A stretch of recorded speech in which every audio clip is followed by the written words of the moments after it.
Let me take you all back to 1995.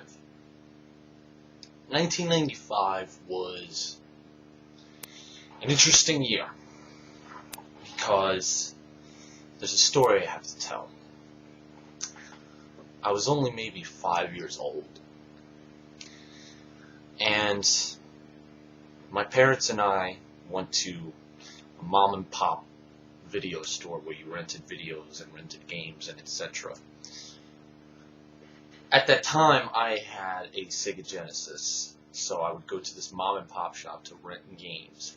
And at that time, I would rent any game that I saw that just caught my eye, whether it was good or bad.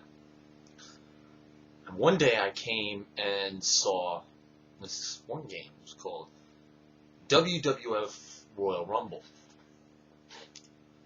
And I asked my mom, what is this game? Or what is it about? She told me it was wrestling.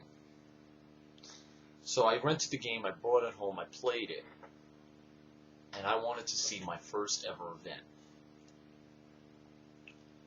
So one day, my mom allowed me to rent a tape. The event was Royal Rumble 1993.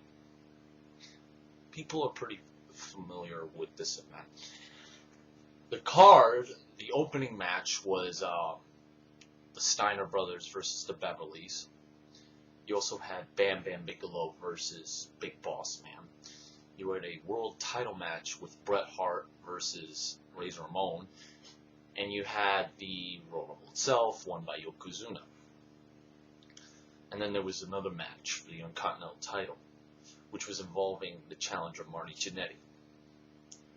But this other guy that he faced, after watching him on this show, I realized after watching it that this man, as much as he may not be strong and muscular like your typical wrestler back in the day,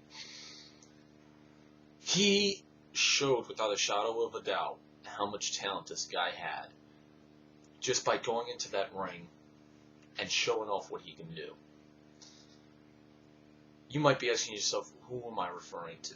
Well, I'm referring to, by his many nicknames, Mr. Wrestlemania, the Icon, the Showstopper, the Main Event, the Heartbreak Kid, Michael Hickenbottom, who you may know better as Shawn Michaels. When watching the matches, they pretty much were, this was during WWE's downtime, they were pretty much forgettable. But watching Shawn Michaels go in there and perform what he had to perform, you knew you were watching somebody special. You weren't just getting a regular wrestler going into that ring. You were getting the Heartbreak Kid. You were going to get something so amazing that night. And throughout the years, I would watch Shawn start to gradually get bigger through the time. He would become not just a great wrestler, he would actually be a great wrestler that WWE looked at and said, okay, we're going to give you a chance. Which brings me to WrestleMania 12. WrestleMania 12 was a special moment in my eyes, not because of the match, but because what happened afterwards. Shawn Michaels versus Bret Hart, Iron Man match for 60 minutes. People would consider this the greatest WrestleMania match ever. I disagree, but that's a whole different ballgame. Shawn went out there, went for an hour with somebody who was already known as the best, and became the WWE champion, or WWF champion as it was known at the time. Shawn then became one of my inspirations in life.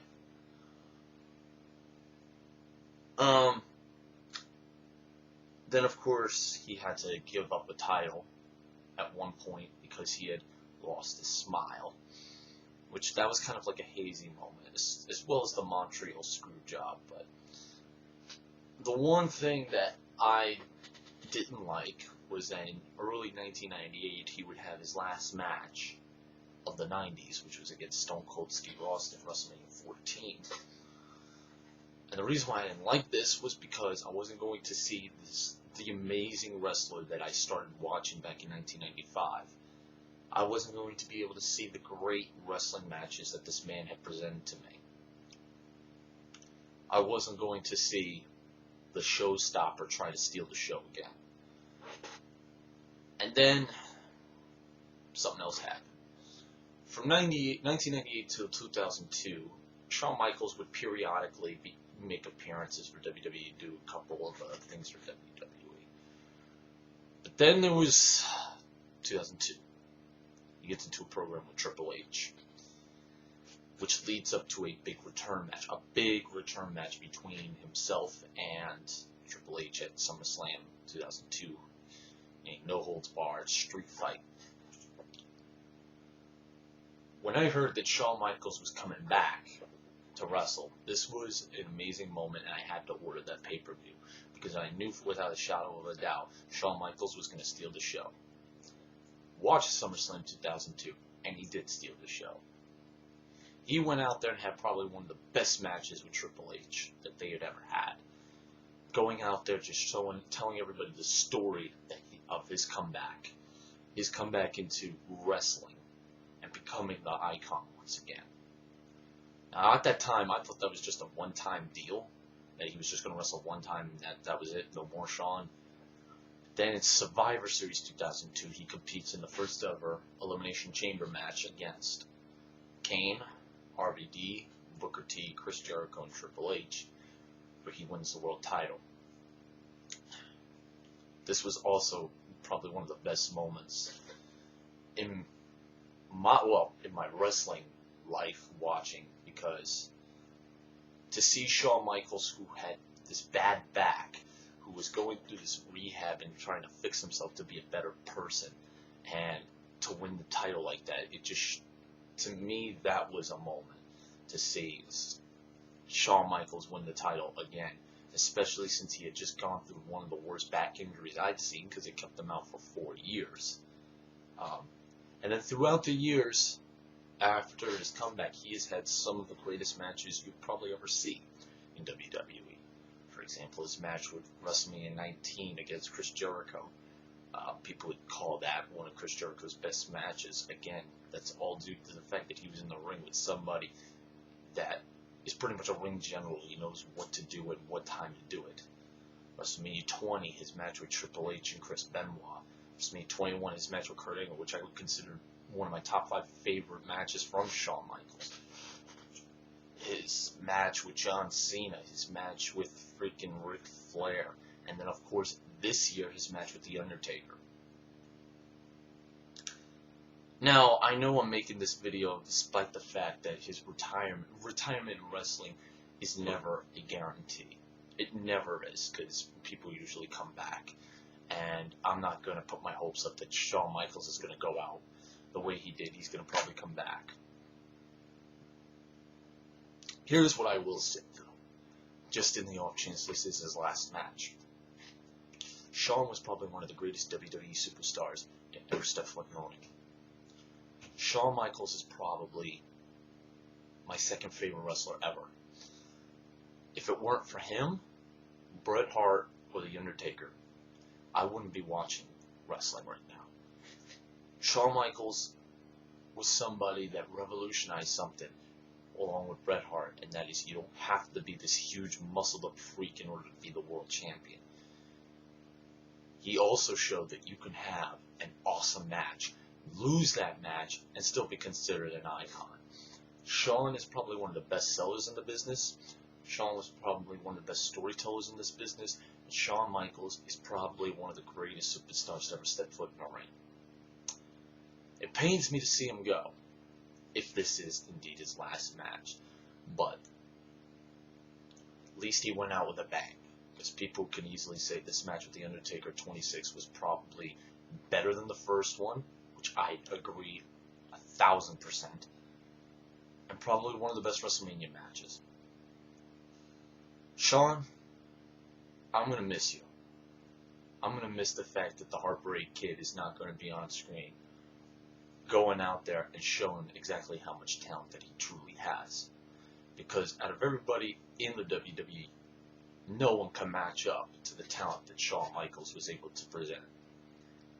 Shawn, you're one of my favorite wrestlers of all time, and I hope that your future is bright.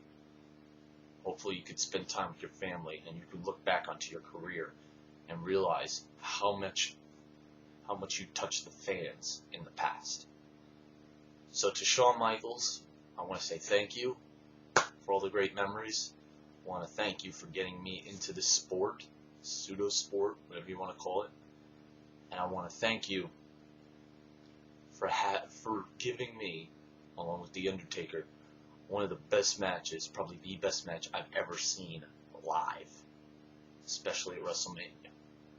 Probably one of the most emotional driven matches I had ever seen. I will be back to post pictures and videos of the trip for WrestleMania. Until then, let's respect the legend of the Heartbreak Kid, Shawn Michaels.